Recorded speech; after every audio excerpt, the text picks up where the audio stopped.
Hi there and welcome to another Psdtuts plus spoon-fed Photoshop tutorial. I'm Gavin Steele, and in today's tutorial I'm going to take you through how to create a rusty texture in Photoshop. The original tutorial by Sergio is over at the site psdtutsplus.com, and you can see our final image here. We're going to go from this photograph to this rusty little vent here, and if we just scroll down a little bit further you can see where he's got his inspiration from and how he's used similar effects on some of his illustrative work. So that looks really cool. So we're going to take you through all of these steps and make sure you end up with something that looks pretty similar to this. So load up Photoshop. Here you can see our finished item here. I'm just going to minimize that down out of the way. And here I have the file itself. So if you're a PSD Plus member, you can just download the file, play around with it, hack it apart, and you'll find this original image in there too. So the first thing we need to do is we're going to duplicate that layer. So Command J in Photoshop. I'm going to hide my original, and then I'm going to hit Command T, and that's going to let me free transform this shape. Right click inside of the shape, and we're going to go to Distort. Now as we're doing that, I'm just going to bring in a horizontal line over on the left, and we're going to use that to line up this left hand side. First thing I'm going to do with our shape is I'm just going to shrink it down. Let me just come off that. Just going to scale it down just a little bit, and then I'm going to go back onto my Distort. Okay, so it's pretty straight there, but you can just see it's just angling off to the left hand side. So I'm going to bring on another angle over here, and I'm just going to start to bring this shape out. I'm going to bring one down from the top, and again just going to bring that up, not too much, otherwise you'll start to see that it gets some pixelation with our image itself. I'm going to bring one down to the bottom, and again just going to start to tweak that and kind of line everything up. Okay, so it's inside my guidelines. Don't worry about the white bits out on the side. I'm going to hit enter, and because of the quality of the picture that we're using, the initial file, we're not going to see much pixelation there. Command H will get rid of those guides for you, and Command H will bring them back, and that's pretty much our first step, is just getting all that stuff into perspective. The next thing that we need to do is we're going to add a contrast. So we're going to add a hue and saturation adjustment layer. So Command click on our copied layer. So we're going to get this outline for it, and we can see we've got these white areas in here. So what I'm going to do is I'm just going to zoom in, Command D to deselect, and I'm going to use my pen tool here, and I'm just going to come straight across to here. I'm just going to go around the outside of my shape here, and then join it up. I'm going to right click, I'm going to make that a selection, I'm going to make sure I've got no feathering on, and then I'm going to Command Shift I to inverse that selection, so it's going to select everything outside of my shape, and I'm going to hit delete, and it's going to delete that for me, and then Command D is going to deselect that. So as I said before, Command click on our shape, and now we've just got these areas down here, and what we're going to do is we're going to come down here, and we're going to select hue and saturation, or we can come up to layer, new adjustment layer, and again hue and saturation. It's going to ask us if we want to use the previous layer for clipping. Yes, we do. Click on OK, and then what are we going to apply to this layer? So I'm going to double click on our hue and saturation. We've got it all up here, but if you're in CS3, if you double click on that layer, then you're going to be able to see, if I bring that up, you're going to be able to see this little panel, but it'll float somewhere in the middle. So with our hue and saturation, we're going to leave hue at 0. We're going to set the saturation all the way down to -100, and we're going to give the lightness about -50. Okay, the next thing that we need to do is we're going to play around with another adjustment layer. This time it's levels. So head up to layer, new adjustment layer, levels. We're going to use the previous layer as a clipping mask. Click on OK. And we're going to set these to something like 53. I'm just going to keep an eye on how dark it gets. 1 is fine, and then we're going to reduce this down to 226. Okay, that looks pretty good. We're going to add some noise now. Create a new layer. So you can get rid of this panel. We're going to create a new layer, and we're going to select, command click on our grid layer, and we're going to apply some color in here, and then we're going to apply some noise. So we're going to fill that with a color of 808080. Oh, let's make sure we delete the contents there. So a nice grey. Click on OK, and because we've got that selected, when we hit G on the keyboard and we go to our bucket tool, we're going to fill that area and it's all going to be grey. Head up to filter, we're going to go down to noise, we're going to go to add noise, and we're going to have this set to around about 35, something like that, a little bit too much. Let's try 35.39, something like that. Make sure it's set to uniform. We're going to check monochromatic, and then we're going to click on OK, and then we're going to add some new color. We need to make sure that we set that previous layer to overlay mode, so it's going to overlay that texture onto our little grid there. Next thing we're going to do is add that color. So again, we're going to add a new layer. We've still got our selection of our grid, and we're going to, in that layer, we're going to set it to overlay, and we're going to fill it with a new color. So let's select our new color, and that's going to be 551C08. Let's click on OK. Fill that layer, set it to overlay, and things are starting to take shape, but it's a little bit plain at the minute. So we're going to add some dirt. So we need to click on the link within the file, within the tutorial, sorry, and we're going to get this link to some free vectors provided by Arsenal over at Go Media, and they've got some really great packages you can buy for, you know, really good prices. And we're just going to use some of these. So I'm going to grab my selection tool, I'm going to grab these two here, and I'm going to hit Command C, hit copy, Command C, or you can go to edit and copy, go back to Photoshop, Command V. It's going to ask you what do you want to paste that new layer in as. For now, we're going to stick it into the smart object and click on OK. So it's going to take a couple of seconds to load. There it is, really small, so I'm going to just increase the size of that. OK, I'm going to hit enter, V on the keyboard. I'm going to start to position this there or thereabouts where I want to have these going. I'm just going to build these up, going over to the right, and again coming down from the bottom, and we're going to change the color of them. And once we brought this in from that compilation file from Go Media, I'm going to double click on this smart object.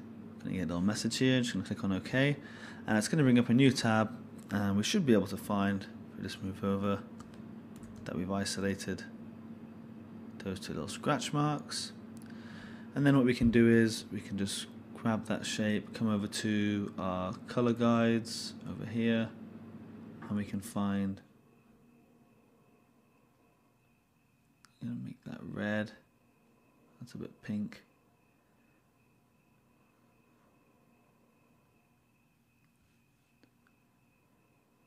Again, that's too dark, that's a bit better. And the same for this one. Then hit Command S to save that. Go back to Photoshop. Oh, let's make sure. There we go. And you can see that it's had an effect and it's changed, excuse me, that layer. And then what we can do is hold down Alt, and we can just start to bring these shapes out, flip them around, and just generally start to make really horrible, like dirty, grungy marks across the top.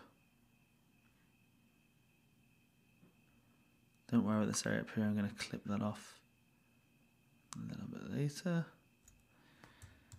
Again, just going to flip that again.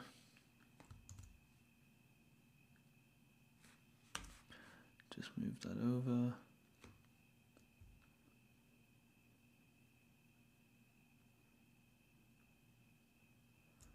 Okay, and I'm going to bring one move these down. Again, just holding down Alt is going to create a copy of that layer. Let's flip that vertically. Bring it over, grab a few.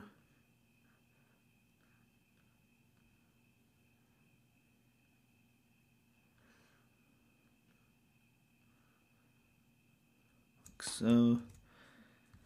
Maybe scale that a little bit.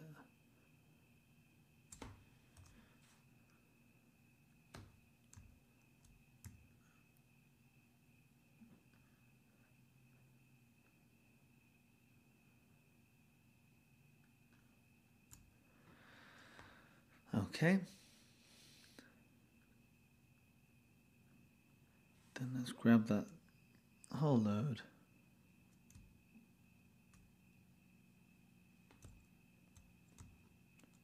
Let's merge them, Command E.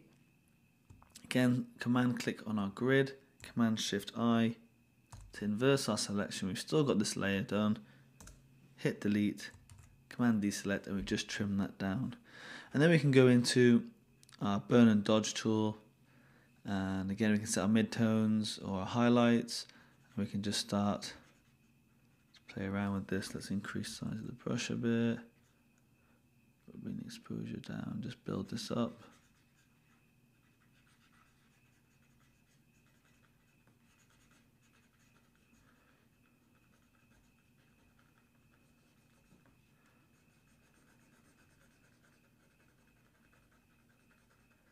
Just around my edges.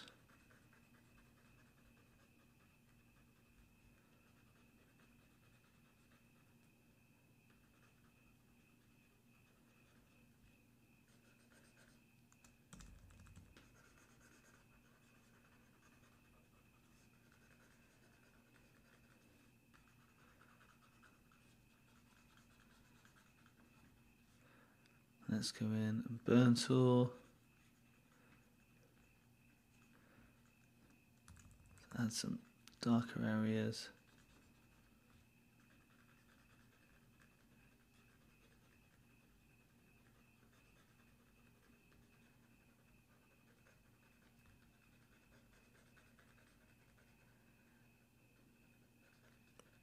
Let's bring that layer right underneath.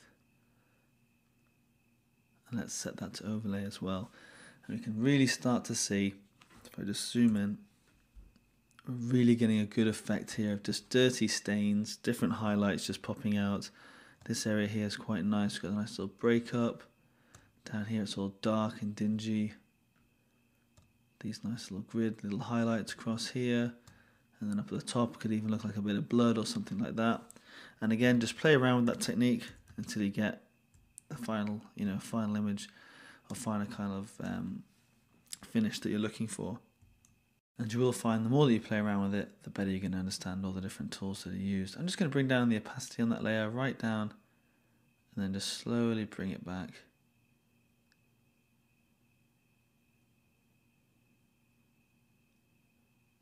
So again, you can just see as there's something's dripped down here.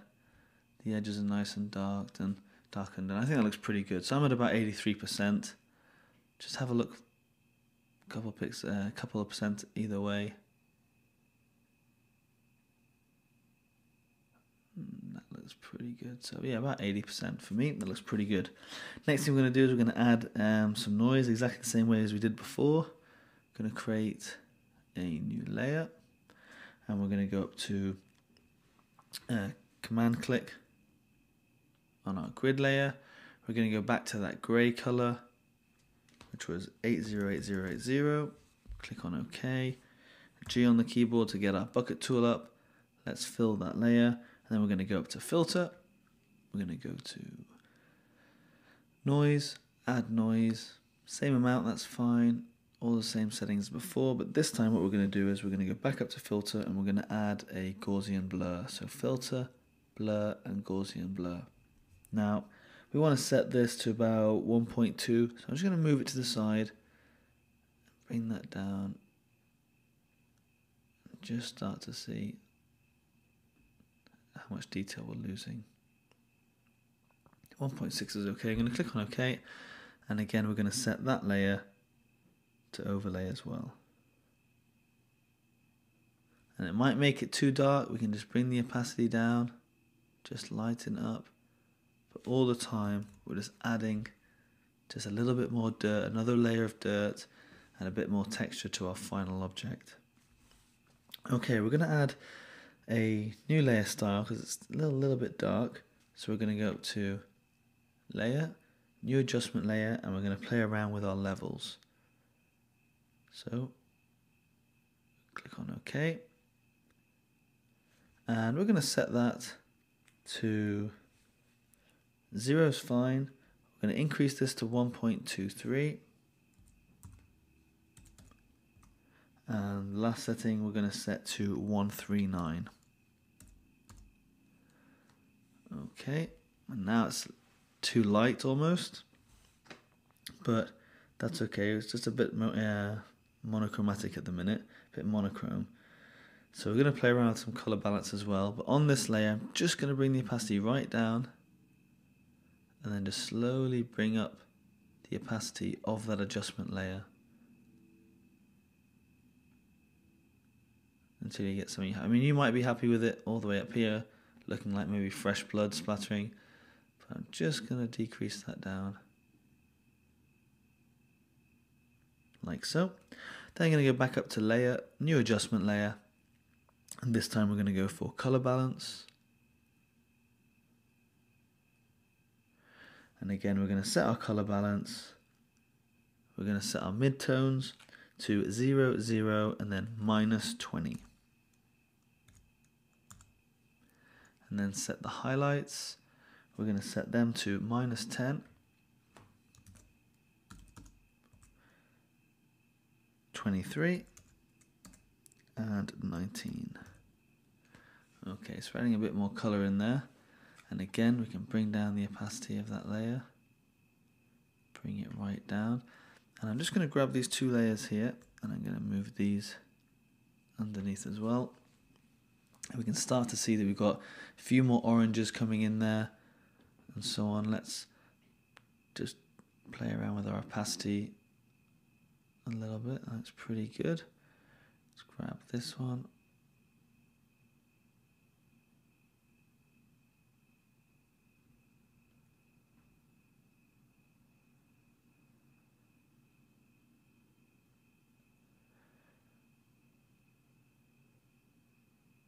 Okay, I think that looks pretty good. Going to come back down to my grunge layer, my little drips, and again play around with the opacity.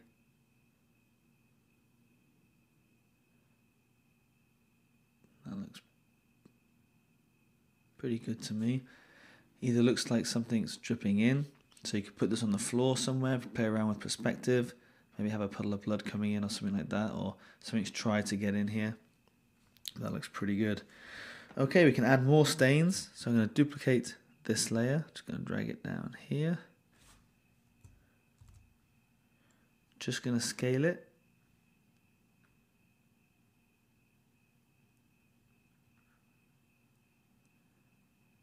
Okay, and then you could create these all from scratch, but I'm just going to come around the bottom here. Just delete that, Command deselect. So we've only really got the top layer, and I'm going to start to move these. I'm going to set this layer to multiply. So these are really dark, and again just use them, little highlights down here. I'm going to alt click, bring that down.